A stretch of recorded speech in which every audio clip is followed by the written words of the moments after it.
Welcome friends. Baakiyalakshmi serial இன்னைக்கு எபிசோட்ல வரக்கூடிய சீன்ஸ் பத்தி பார்க்கலாம். கோபி பாக்கியா வீட்டுக்கு வராரு. அவரை பார்த்த உடனே கோபியோட அப்பா இங்க எதுக்குடா வந்திருக்கிற அப்படின்னு கோவமா கேக்குறாரு. கோபி சொல்றாரு, இந்த வீட்டுக்கும் எனக்கும் எந்த சம்மந்தம் இல்லைன்னு தான் நான் எழுதி கொடுத்துருக்கிறேன். ஆனா என் பொண்ணுக்கும் எனக்கும் எந்த சம்மந்தம் இல்லைன்னு எழுதி கொடுக்கல அப்படின்னு சொல்றாரு. நான் என் பொண்ணை பார்த்து பேசுறதுக்காக வந்திருக்கிறேன் அப்படின்னு சொல்றாரு. உள்ள வாங்க டேடி அப்படின்னு கூப்பிடுறாங்க இனியா. நேற்று நைட்டு ஃபுல்லாக நான் சர்ச் பண்ணி பார்த்தேம்மா, நீ என்ன கோர்ஸ் பண்ணலாம் அப்படின்னு நைட்டு ஃபுல்லாக தூங்காமல் யோசிச்சு நான் டிசைட் பண்ணிட்டேம்மா அப்படின்னு சொல்கிறாரு கோபி. நீ பிபிஎம் பண்ணு, அது முடிச்சதுக்கு அப்புறமா எம்பிஏ பண்ணு, நல்ல ஸ்கோப் இருக்கு அப்படின்னு சொல்கிறாரு. இனியா சொல்கிறாங்க, ஆனால் டேடி நான் விஸ்காம் படிக்கலான்னு டிசைட் பண்ணியிருக்கிறேன் அப்படின்னு சொல்கிறாங்க. அதே மாதிரி நானும் மீடியாவில் ஒர்க் பண்ணலான்னு இருக்கிறேன் டேடி அப்படின்னு சொல்கிறாங்க. உனக்கு எக்ஸாம்பிள் எடுக்கிறதுக்கு வேற ஆளே கிடைக்கலையா, போய் இவனை போய் எக்ஸாம்பிளாக எடுத்திருக்க அப்படின்னு கேட்குறாரு கோபி. கோபியோட அப்பா சொல்றாரு, ஆமா இவனை எக்ஸாம்லாம் நீ எடுத்துக்கோமா அப்படின்னு சொல்றாரு. விஸ்காம்லாம் தேவையில்லைம்மா, நீ பிபிஎம் பண்ணு அப்படின்னு சொல்றாரு கோபி. அவளுக்கு பிடிச்சதா அவ படிக்கட்டும், நீங்க எதுக்கு கம்பல் பண்றீங்க அப்படின்னு கேக்குறாங்க பாக்கியா. நீங்க என்ன மேடம் படிச்சிருக்கீங்க, சொல்ல வந்துட்டீங்க அப்படின்னு கேக்குறாரு கோபி. நீ பிபிஎம் படி, அதுதான் உன் ஃபியூச்சருக்கு நல்லது அப்படின்னு சொல்லிட்டு போயிடுறாரு கோபி. இனியா இப்போ ரொம்ப குழப்பத்துல இருக்கிறாங்க. நான் இப்ப என்ன பண்றது, எனக்கு பிடிச்ச விஸ்காம் படிக்கட்டுமா இல்ல டேடி சொன்ன பிபிஎம் படிக்கணுமா அப்படின்னு கேக்குறாங்க. உனக்கு என்ன பிடிச்சிருக்குதோ அதை படி அப்படின்னு சொல்லிட்டு இருக்கிறாரு எழில். விஸ்காம் படிச்சா டேடி மனசு கஷ்டப்படுவார்ல அப்படின்னு கேக்குறாங்க இனியா. பாக்கியா சொல்றாங்க, நான் கூட ஏதாவது வேலை பண்ணணும் அப்படின்னு நினைக்கிறப்ப டெய்லரிங் கத்துக்கலாமா அப்படின்லாம் யோசிச்சேன் அப்படின்னு சொல்றாங்க. ஒவ்வொருத்தரும் ஒவ்வொரு மாதிரி ஐடியா கொடுத்தாங்க அப்படின்னு சொல்றாங்க பாக்கியா.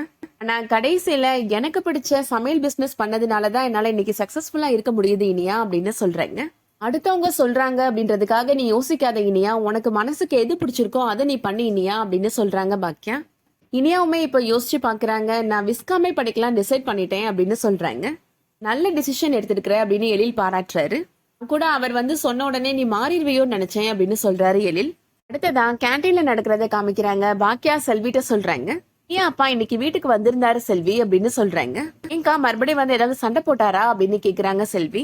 இனியா பிபிஎம் தான் படிக்கணும் அப்படின்னு சொன்னாரு செல்வி அப்படின்னு சொல்றாங்க.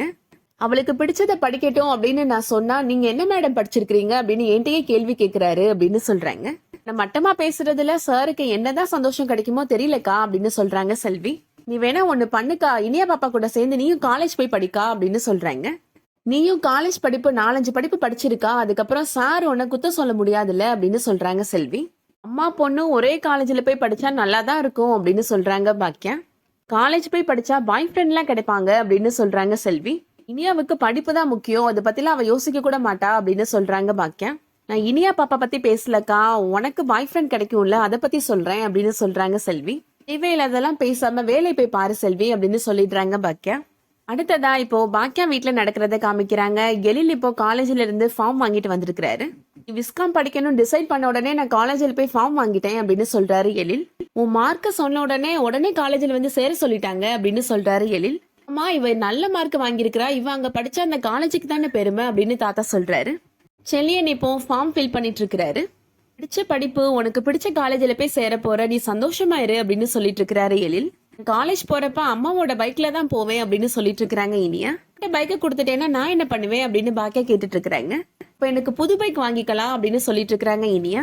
ஃபர்ஸ்ட் நீ காலேஜ்ல போய் ஜாயின் பண்ணு, அதுக்கப்புறம் பாத்துக்கலாம் அப்படின்னு பாக்கியா சொல்லிட்டு இருக்கிறாங்க. அந்த டைம்ல இப்போ கோபி வராரு. இனியா, நான் உனக்காக காலேஜ்ல போய் ஃபார்ம் வாங்கிட்டு வந்துடுறேன், வா நீ பிபிஎம் தான் படிக்கணும், அதுக்கு ஃபார்ம் ஃபில் பண்ணலாம் அப்படின்னு கூப்பிடுறாரு. எழில் சொல்றாரு, அதுக்கெல்லாம் அவசியம் கிடையாது அப்படின்னு சொல்றாரு. இனியா விஸ்காம் தான் படிக்க போறா அப்படின்னு சொல்றாரு. அவளுக்கு பிடிச்சதா அவ படிக்கட்டுமே அப்படின்னு செலியன்மே சொல்றாரு. நான் சொன்னதை கேட்டு நீ படிச்சதுனால தானே இன்னைக்கு பெரிய கம்பெனில வேலை பாக்குற நீ அப்படின்னு சொல்றாரு கோபி. அப்பா நீங்க சொன்ன படிப்பு எனக்கும் பிடிச்சிருந்துச்சு, அதனாலதான் நான் படிச்சேன் அப்படின்னு சொல்றாரு செல்லியன். அவளுக்கு பிடிச்சத படிக்கட்டுமே அப்படின்னு சொல்லிட்டு இருக்கிறாங்க வீட்டுல இருக்கிற எல்லாருமே. இவ குழந்தை, இவளுக்கு என்ன தெரியும், இவ சொல்றதை கேட்டு இன்னைக்கு இந்த படிப்புல சேர்த்து விட்டீங்கன்னா நாளைக்கு வேலை கிடைக்கலன்னா என்ன பண்ணுவீங்க அப்படின்னு கேக்குறாரு கோபி. நாளை பின்ன இவ படிக்க பிடிக்கலன்னு வீட்டுல இருக்கிறேன்னு சொன்னா அதுக்கும் சரின்னு சொல்வீங்களா அப்படின்னு கேக்குறாரு கோபி. அவளுக்கு நம்ம தான் சொல்லி புரிய வைக்கணும் அப்படின்னு சொல்றாரு. இனியா இந்த கோபியோட பொண்ணு, நான் சொல்றதான் அவ கேட்கணும், அவ பிபிஎம் தான் படிக்கணும் அப்படின்னு முடிவா சொல்லிடுறாரு கோபி. அதோட இன்னைக்கான எபிசோட் முடியுது. இந்த வீடியோ பிடிச்சிருந்துச்சுன்னா லைக் பண்ணிக்கோங்க. சீரியல் அப்டேட்ஸ்க்கு நம்ம சேனலை சப்ஸ்கிரைப் பண்ணிக்கோங்க. தேங்க்ஸ் ஃபார் வாட்சிங்.